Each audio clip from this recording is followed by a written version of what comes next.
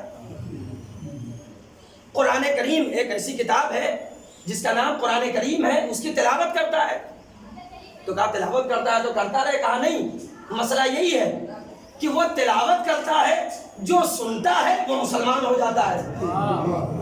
یہ جملہ مشرکین مکہ کے سردار کا جملہ، یہ خود اس بات کی دلیل ہے کہ اسلام تلوار کے ذریعے نہیں پھیلا ہے، قرآن مجید سن سن کر لوگ مسلمان ہوئے۔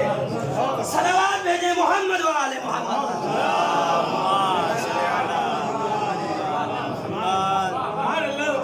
تو انہوں نے کہا ہم تو جائیں گے، کچھ بھی ہو جائے ہم جائیں گے۔ تو انہوں نے کہا اچھا ٹھیک ہے، اگر جانا ہی چاہتے ہو جلدی جلدی سن لیجئے۔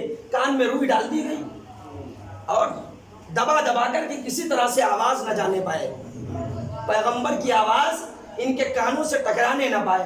اب طواف کرتے کرتے اچانک سے ان لوگوں کو خیال آیا کہ ہم اتنی دور سے آئے ہیں، یہ نیا شخص ہے جس کے بارے میں سن رہے ہیں، یہ نیا واقعہ ہے، ہمارے لیے نیا دین ہے، تو کیوں نہ ایسا کریں کہ یہاں کا واقعہ لے جا کر اپنے وطن والوں کو بتائیں۔ تو چلیے تحقیق کرتے ہیں بات کیا ہے۔ اب کانوں سے روئی نکالی۔ اب میں سمجھتا ہوں کہ ان کا ظرف ہدایت کا بیج لینے کے لیے آمادہ تھا، جو دل میں خیال آیا۔ اب انہوں نے روئی نکالی اور اس کے بعد پیغمبر سے قریب ہوئے۔ اب قریب ہوئے، پیغمبر نے چند آیتوں کی تلاوت کی، تعلیمات پہ انہوں نے نظر کی، اور ہوا وہی جس کا خطرہ تھا، سب کے سب مسلمان ہو گئے۔ اچھا دیکھیں، یہ 2 افراد ہیں۔ اب پیغمبر نے یہ نہیں کیا کہ اگر مسلمان ہو گئے تو یہیں پہ رہو، ہماری جماعت بڑھ جائے، نہیں، پیغمبر نے کہا اب تم آئے ہو تو اب تم جاؤ، ہم تمہیں اسلام کا مبلغ بنا رہے ہیں، اب جاؤ مدینے میں تبلیغ کرو۔ اب یہ 2 افراد گئے مدینے میں تبلیغ کر رہے ہیں۔ اب اس کے بعد اگلے سال مدینے سے 2 نہیں 7 افراد مسلمان ہو کر آئے، پیغمبر کے ہاتھوں پر بیعت کی، مشرف اسلام ہوئے۔ اب پیغمبر نے ان 7 کو بھیجا کہ اب تم لوگ جا کے تبلیغ کرو۔ کچھ دنوں کے بعد 70 افراد پر مشتمل وفد مدینے سے مکہ آیا اور پیغمبر کے ہاتھوں پر مشرف اسلام ہو گیا۔ جناب ابو طالب کا اس زمانے میں انتقال ہو چکا تھا۔ تو انہوں نے دیکھا پیغمبر ستائے جا رہے ہیں، تو مدینے والے چونکہ 70 افراد پر مشتمل اور مدینے کے گھر گھر میں اسلام پہنچ چکا تھا، تو اب انہوں نے کہا یا رسول اللہ آپ مدینہ تشریف لے چلیے، ہم وہاں پر آپ کی حفاظت کریں گے۔ یہاں آپ کو پریشان کیا جا رہا ہے، چاہنے والوں کو آپ کے پریشان کیا جا رہا ہے، آپ سب لوگ مدینہ چلیں۔ اب ایک جملہ کہہ دوں، کہ اب جب انہوں نے کہا تو پیغمبر نے کہا ہم مشورہ کر لیتے ہیں اپنے خاندان والوں سے. دیکھیے پیغمبر کو مشورے کی ضرورت ہوتی نہیں ہے، لیکن کبھی کبھی سماج میں مشورے کی اہمیت سمجھانا ہوتی ہے تو پیغمبر بھی مشورہ کرتے ہیں. جنگ خندق میں پیغمبر نے مشورہ کیا ہے. جو خندق کھودی گئی جناب سلمان کے مشورے سے کھودی گئی تو پیغمبر کرتے ہیں. مولائے کائنات کو مشورے کی ضرورت نہیں تھی، لیکن عقیل کا علم انصاف بتانا تھا کہ میرا بھائی عقیل کتنا علم رکھتا ہے، ایک ایک گھر کے بارے میں پتا ہے کہ خاندان کیسا ہے، کردار کیسا ہے. اس لیے اپنی تمنا کا اظہار کر دیا اور یہ بھی بتا دیا کہ دیکھو ہم کربلا کے لیے کتنی آمادگی کر رہے ہیں. تو یہ کبھی کبھی دوسرے مسائل ہوتے ہیں جن کو پہنچانے کے لیے معصوم مشورہ لیتا ہے. تو پیغمبر نے کہا ہم مشورہ لیں گے. جناب عباس سے کہا تو جناب عباس جو پیغمبر کے چچا ہیں، جناب عباس نے کہا کہ آپ جب دوبارہ آئیں جواب طلب کرنے کے لیے تو ہمیں بھی ساتھ میں لے لیجئے گا، ہم ان سے کچھ کہنا چاہتے ہیں. پیغمبر نے کہا ٹھیک ہے چچا جان. اب جب وہ دوبارہ آئے تو جناب عباس آئے اور جناب عباس نے فصیح و بلیغ خطبہ پڑھا اور خطبے کے بعد ایک جملہ کہا کہ دیکھو تم لوگ آئے ہو میرے بھتیجے کو لے جانے کے لیے مدینہ، ہم تمہیں منع نہیں کرتے، لے جاؤ، مگر سمجھ لو لے کر جا تو رہے ہو پورے عرب سے مقابلہ کرنا پڑے گا، لہٰذا اگر پورے عرب سے بچا سکتے ہو، لڑ سکتے ہو تم تب تو لے جاؤ، لیکن اگر نہیں لے جا سکتے ہو تو ابھی تک جس طرح سے ہم حفاظت کرتے رہے اسی طرح آئندہ بھی حفاظت کرتے رہیں گے. اچھا انصاف سے بتائیں مکے میں حفاظت کرنے والے جناب عباس ہیں یا جناب ابو طالب تھے؟ جملہ کیا ہے؟ اگر نہیں بچا سکتے ہو تو جس طرح سے ابھی تک ہم حفاظت کرتے رہے تو حفاظت کرنے والے کون تھے؟ ابو طالب. مگر عباس کیا کہہ رہے ہیں؟ ہم یعنی کئی لوگ ابو طالب کے عمل سے اپنے عمل کو ملا دیا. پتا چلا حفاظت رسول کا عمل اتنا اہم تھا کہ جس نے حفاظت نہیں بھی کی وہ بھی چاہتا ہے عمل ابو طالب میں شامل ہو جائے. صلوات بھیجے محمد وآل محمد پر.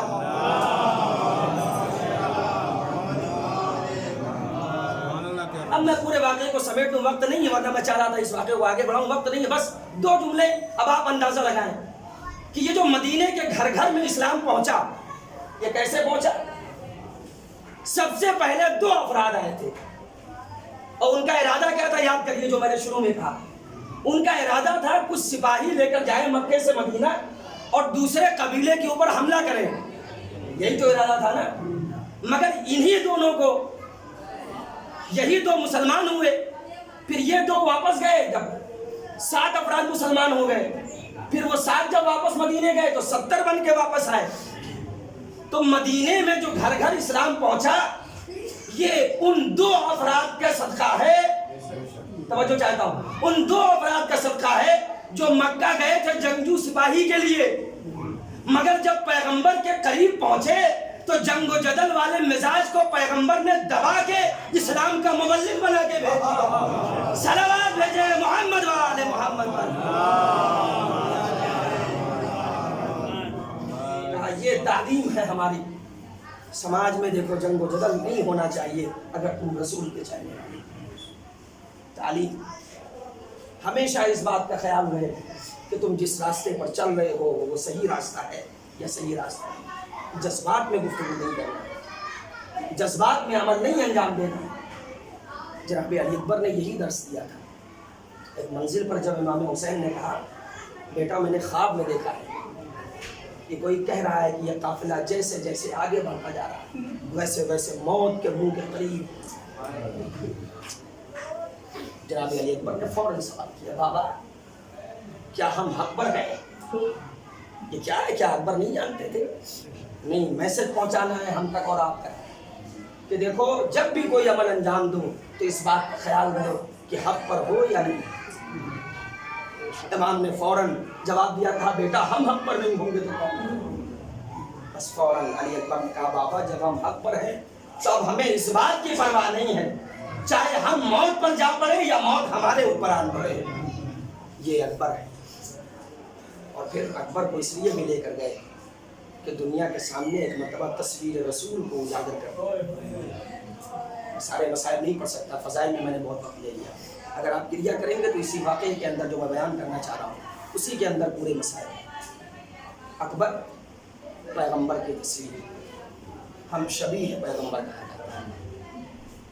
پیغمبر کا زمانہ گزر چکا، ایک شخص آیا مسلمان نہیں ہے، صحف سماویہ کی تلاوت کی ہے، آسمانی صحیفوں کو اس نے پڑھ رکھا ہے. اس نے اس کے اندر پیغمبر کے شمائل کیسے ہوں گے، پیغمبر کی صورت کیسی ہوگی، اس کو پڑھ کے آیا تھا کہ پیغمبر کی آنکھیں کیسی، ہونٹ کیسے، رخسار کیسے، چہرہ کیسا.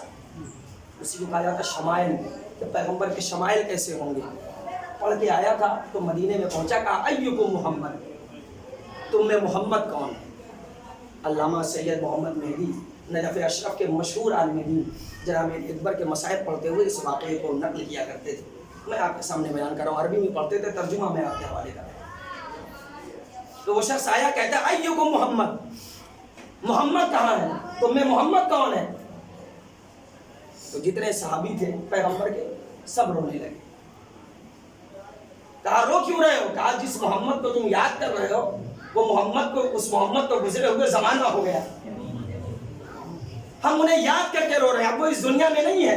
اس کا مطلب کیا ہے؟ اس کا مطلب یہ بھی ہے کہ یہ جو رونا بدعت کہا گیا یہ بہت بعد میں کہا گیا ہے، ورنہ صحابہ بھی جانتے تھے کہ رونا بدعت نہیں ہے.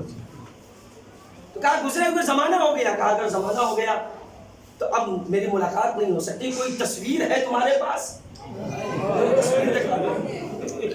ہاں باب اعظم، آپ بڑے سمجھدار ہیں، جو مسائل آپ نے نہیں بھی سنے ہوتے ہیں نا، مگر مجلس میں آنے کے بعد ذہن اتنا تیز ہمارا اور آپ کا چلتا ہے.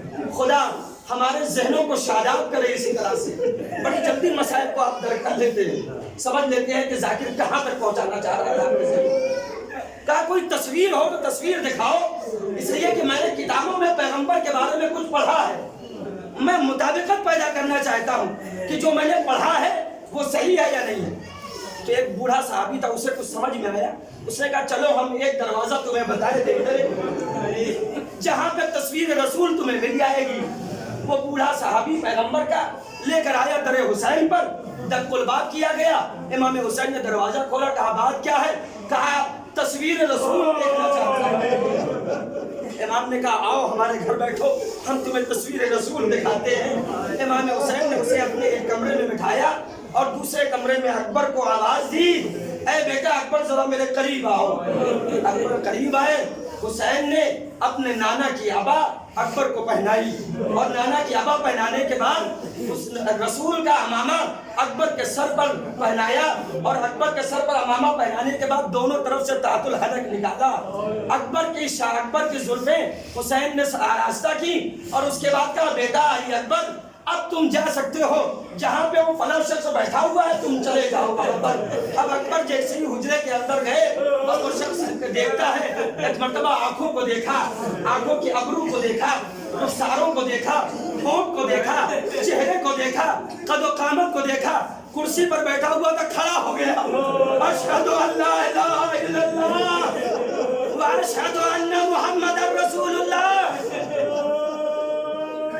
اے حسین، اے ابو عبداللہ مبارک ہو، خدا نے آپ کو ایسا بیٹا دیا جو صورت میں ہو بہو پیغمبر اکرم سے شباہت رکھتا ہے. میں مسلمان ہو گیا ابو عبداللہ، مبارک ہو آپ کو خدا نے ایسا بیٹا دیا. امام رونے لگے. یہ بڑی عجیب بات ہے، وہ مبارکباد پیش کر رہا ہے، امام کی آنکھوں سے آنسو جاری ہو گئے اور مبارکباد پیش کر کے وہ جانے لگا. سمجھ نہیں پایا امام کیوں رو رہے، جانے لگا. امام نے چاہا اس کی معرفت میں اضافہ ہو جائے، اس لیے امام نے بٹھایا، کہا بیٹھ جا تھوڑی دیر آؤ. جیسے صحف سماویہ میں میں مسائل کو آگے بڑھاتے ہوئے ایک جملہ آپ کے حوالے کر رہا ہوں. جیسے پرانی کتابوں میں رسول اللہ کے بارے میں ملتا ہے کہ رسول ایسے ہیں ویسے ہیں، ویسے ہی صحف سماویہ میں کربلا کے واقعات بھی ملتے ہیں. تو امام نے سوچا کربلا کے کچھ واقعے سے بھی اس کو آشنا کر دیا جائے. بس امام نے ایک سوال کر لیا کہ اے شخص، تو نے کہا کہ اکبر میرا رسول سے مشابہت رکھتا ہے، تو مسلمان بھی ہو گیا اور تو نے مبارکباد بھی دی مجھے، لیکن یہ بتا اگر خدا تجھے اتنا حسین و جمیل بیٹا دیتا تو تو کیا کرتا؟ امام کا سوال پر سماعت دارو چند جملے اور سن لیجئے، مجھے زحمت زیادہ مت دیجئے کہ میں جملوں کو زیادہ سے زیادہ سرد کروں، بس آپ کی آنکھوں سے آنسو جاری ہو جانے چاہیے۔ بس اس نے کہا، امام نے سوال کیا کہ اگر خدا تجھے ایسا بیٹا دیتا جو رسول سے مشابہت رکھتا ہو تو تو کیا کرتا؟ اور اس نے عربی میں کچھ شعر پڑھے ہیں، میں اس کا ترجمہ اردو میں آپ کے حوالے کر رہا ہوں۔ وہ کہتا ہے کہ اے رسول، اے ابو عبداللہ، اگر خدا مجھے اتنا ایسا بیٹا دیتا تو میں اس بیٹے کو 7 پردوں میں چھپا کے رکھتا، لوگوں کی نظریں بد نہ پڑنے دیتا۔ اب وہ تعریف کرتا چلا جا رہا ہے، اگر خدا مجھے ایسا حسین و جمیل بیٹا دیتا اس کے پیر میں کانٹا بھی نہ چونے دیتا۔ اب وہ جیسے جیسے جملہ کہتا چلا جا رہا ہے، حسین کی آنکھوں سے آنسو جاری ہوتے چلے جا رہے، اتنا روئے حسین کہ محاسن مبارک سے آنسو ٹپکنے لگے، زمین پر گرنے لگے۔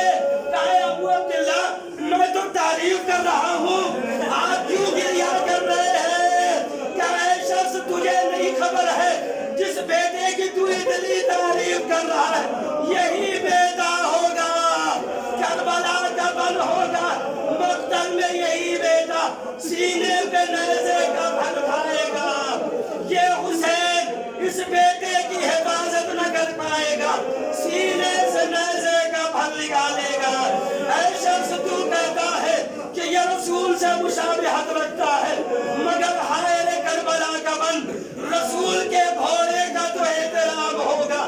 تصویر رسول تلواروں سے ٹکڑے ٹکڑے کر دی جائے گی، جس میں نازنی پر گھوڑوں کی ٹانپیں پڑے گی۔ میرا بیٹا شہید